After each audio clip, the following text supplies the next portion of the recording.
The common houseplant is waiting for you for that moment when you don't have a ton of time, but you really want to get your painting joy on. These leaves are the bomb, and here's why. Yeah, I did just say the bomb. I don't think I pulled that off. They have a shape that's easily created with many different brushes, and once you get that shape down, you can edit easily to make bigger leaves, smaller leaves, viney, layered, and even beautiful side views. Let's get into it. So supplies, friends, pretty straightforward here. I'm using a scrap piece of watercolor paper. I think it's rough arches from the pad. I'm using my Art for Joy's Sake brushes, daggers, of course, and use whatever palette you love. We're just gonna be using lots of greens, yellows, blues probably, and a few pinks to add some touches at the end. I'm using the Art for Joy's Sake palette. I'll have everything linked below, but use what you have, use what you love. Let's take a look at my press, drag, and lift technique. I talk about it all the time, but it never hurts to review. Load your brush, grab whatever color you've got. I'm using a 1/2-inch dagger with the curved edge down, and I'm gonna press, slowly drag, and as I drag, I'm going to lift. I added a little twist there. There you have it. Little water on your brush on the other side, curved edge down again, press, drag, and lift and twist as you drag at the end. There you have it. Let's try it again. Curved edge down, press, drag, lift. Press, drag, lift. I know, I sound crazy, but it works. For this type of leaf we're going to be painting today, it's going to be a hard press for a nice thick stroke and a longer drag because we're going to be creating pretty decently sized leaves today. Some smaller ones, but for the most part, nice, big, juicy leaves. And remember, when I go to create the second side of the leaf, I'm either adding water to my brush or more color or both. For my painting, I'm referring to an actual live plant in my studio. I believe it's called a pothos plant. It's one of the most common and easily cared for plants around, and you can find gorgeous images of it online. Easy peasy. I also think it has a nickname of Devil's Ivy, which I think is kind of funny and cool and weird, but anywho, I'm starting off by grabbing a little bit of whatever's on my palette with a bit of that fluorescent yellow mixed in, a little bit of tan, and there's definitely a little brown in there, and I'm going to press, drag down and lift and do a few little dabs at the end of that lift, a little water on my brush, and I'm going out wide and then filling in with whatever's left on my brush, adding a few dabs on the edge just to give a little interest. Friends, this is going to be a very interesting composition. We'll see what happens. Mixing a little bit more of that yellow and press and drag. This is more of a press and drag, and it's kind of a backwards way of creating a leaf that looks like it's a bit from a side view. So press and drag a few times, and of course you're gonna lift, but this is more about the press and drag, and you're gonna continue to edit that shape because this leaf is still damp. This is a great thing to remember. Really, really big tip here. When your shapes are damp, they're easily edited. What do I mean by that? You can go in and change the silhouette. You can make things wider. Obviously, you can't make things smaller easily, but you can make things bigger, wider, and change the silhouette. Going up top here, coming in from a side angle, press, drag, and lift once and over again. And each of those 3 leaves are meeting at a point at the bottom, and this is creating kind of a sprayed effect. I am just grabbing whatever green feels good when I go back to my palette. This time on the right, I press, and as I drag, I made a curve. So it looks like a little hill, and then a tiny little stem with the tip of my dagger brush going down to meet the other leaves here. Friends, remember, I'm working from an actual plant in my studio, and I'm just kind of following what I see. And of course, I'm editing as I go to create a composition that isn't terribly strange, but again, we'll see where we land. Already thinking about detail, adding in some veins with the tip of my brush and whatever was on my brush.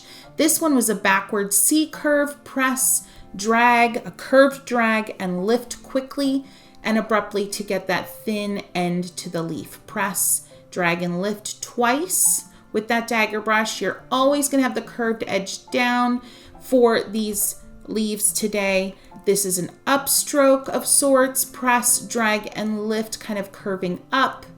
And look at that, just one stroke creates the most beautiful leaf shape. And you can go right back over and edit, add a few press and wiggles with a little tap on the end to create that kind of look that the leaf is curving. And I decided to make this a big one. This was a big one. So as you can see, I started with a leaf shape that was perfectly fine on its own, but I felt like I wanted to add more thickness and life and volume to this leaf. And so I did by just adding a few more press, drag, and lifts. And I probably will come back to that leaf, but for right now, another press, wiggly drag, and lift, twisting my brush. Notice how I'm constantly twisting my brush in my hand to get the angle or the part of the brush I want to use. Going back over that very first leaf with a few quick press and lift, very little drag in those marks, and there's a little bit of separation in between each press and lift to create kind of a negative vein, so to speak. So I'm not painting the vein on to this leaf. I am creating a vein by what I leave unpainted. Going back up top to add some darkness to some of those first leaves up there. The underside of that leaf with a few press and lift connected to one another to create a continuous shadow. Same thing on the other side on the right here. And that was a press, drag, and lift. It was basically mirroring the shape of the original leaf, but with a darker color. A few press and lifts here for some baby leaves. And remember, you can edit those shapes. Sometimes I will go in with a big press, drag, and lift somewhere. And then with the tip of my brush, I'll go in and kind of sketch the shape in, edit the shape, edit the silhouette as if I were using the tip of a pencil, but instead I'm using the tip of my brush very delicately. And look at that. Lovely little spray of baby leaves. Going to the bottom again now, and you're probably thinking, Kristy, this composition is crazy, but it's okay. It's working. It's interesting on the page. It's flowing. My eye isn't necessarily getting stuck anywhere. Now I grabbed a little bit of like a terracotta peachy color that was on my palette because it felt like I needed a little bit of contrast in terms of color theory. So red and green are opposite each other on the color wheel. And so I've got an olive green and kind of a pinky terracotta that really complement each other nicely. So I'm going back up to the top and adding some more shadows. A great way to add shadows to anything is just to mirror the original shape of the leaf. For example, here, just mirror it with a smaller stroke on part of the leaf, and you're going to instantly have a convincing shadow.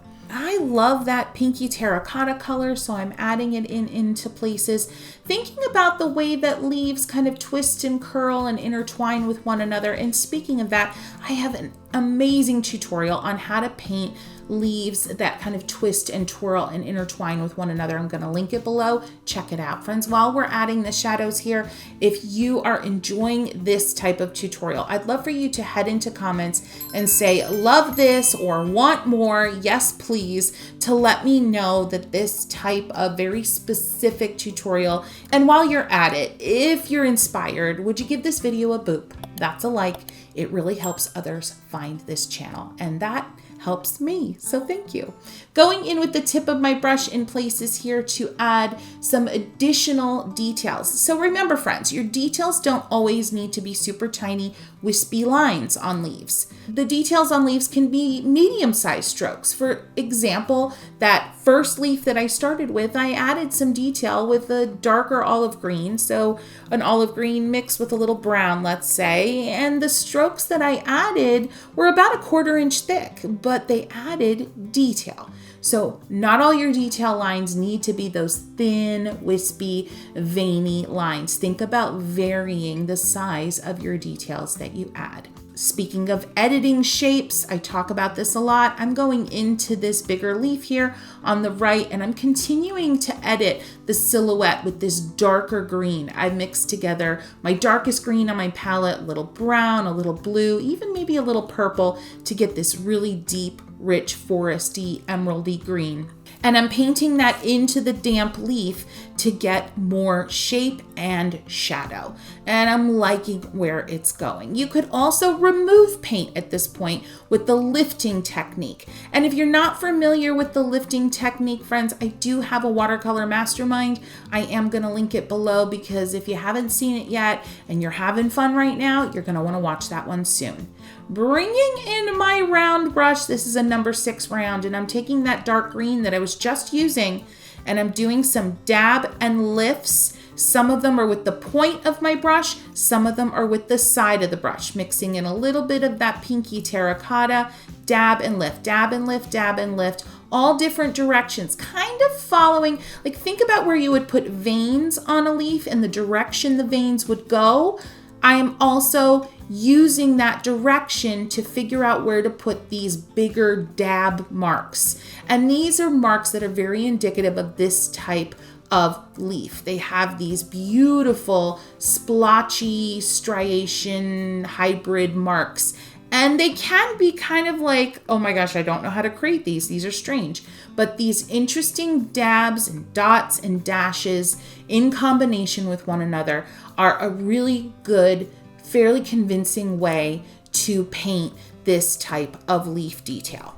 Adding in a little bit of shadow where I go over top of some of those dots and dabs and dashes with just water and a little bit of color on my brush just to soften them in areas. Not all of the dashes that I put down are the same type of contrast. Heading in with a little bit of what's left over of that dark color from my palette on my brush and adding some soft veins detail into that bottom leaf. And that leaf was pretty damp, so those veins are diffusing really quickly.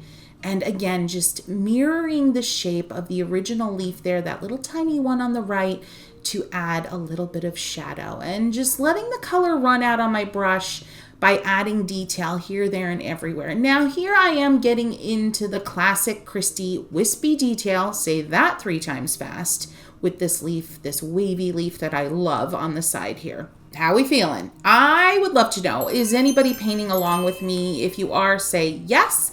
If you're planning to paint later on, let me know. And if there's a house plant that you're going to use as inspiration, I'd love to know which one, because I want to know if I need to add any to my collection. All right.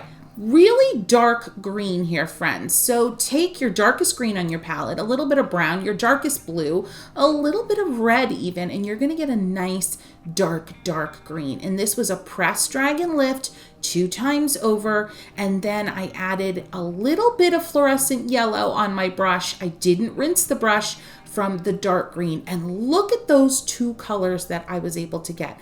I am intertwining some leaves down here. Look at how that big first leaf comes to the front because of those skinnier, curvy, curled leaves that I added to the left and to the right of it. Coming in at the bottom with another little curvy leaf, adding just a thin wispy tail by lifting slowly with a little wiggle at the end of that leaf. Oh, I love that little section down there. Remember, friends, to be kind to yourself as you're painting here. If you are enjoying or really satisfied with a part of your painting, say it out loud. Tell yourself. Say it to yourself, but say it just the same. Going to the top here, just thinking about composition, creating kind of an S curve. So yes, this is definitely a unique composition. I'm thinking though about an S curve and how that S curve is so satisfying to the eye. So starting from the top left and curving serpentine-like to the bottom right. And that is where the strength of my composition lies. So I'm thinking about that as I add a little more detailing to the very top left corner. Okay, adding a few of those dark dots, dabs, and dashes at the top here because I do like what was happening with that detailing at the bottom cluster of leaves, and I want to see a little bit of it at the top. Going in with the liner brush now, friends, I'm going to get some serious about some detail.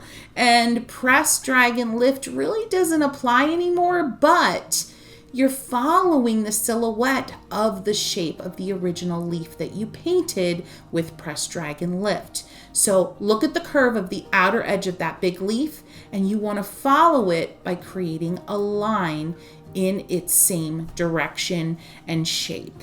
I hope that made sense, because I feel like coming out of my mouth, it didn't as much. But friends, basically, anytime you're adding linear detail or veins to leaves, you want to think about your center point and then how the veins radiate from that center point. And you kind of want to make sure that they are not opposing the curve or the silhouette of the leaf shape itself, but instead kind of going with the flow. Now, compositionally, just a quick note here. I do love this type of detail, but I have to control myself. I have to remind myself not to go overboard, because too much of anything in a composition is too much. So these are things you want to think about as you're wrapping up a painting, as you're coming to a point where you're very pleased or where you feel like you're either almost finished or you're definitely ready for a break. Be mindful of adding too much of a good thing. All right, going in with a bit of glazing technique with that fluorescent yellow. In my inspiration, I did take a photo of this, but again, it's still right in front of me in my studio. This plant has a lot of sun kind of shining in on it. So I wanted to capture that with just a glowy effect with this top cluster of leaves. So adding a little bit of fluorescent yellow with a lot of water over top of those original leaf shapes felt like the right thing to do. And at the bottom, here's where I bring in a little bit of pink. So if you have opera rose, or you just have some really fun bright pink on your palette, get that on your brush, water it down, and add a little bit of glazing over top of a few areas of just a leaf or two or three. And you're gonna get this beautiful kind of golden, glowy, pinky, blushy. Okay, that's enough color adjectives. It's just gonna look lovely, trust me. Now, I hope what this session has done is really got you excited about painting leaves. And so dive into this playlist and I'll see you next week. I'm kidding. I'll see you in a few days, but seriously, you're gonna get lost in this amazing playlist. And I can't wait for you to have more happy painting.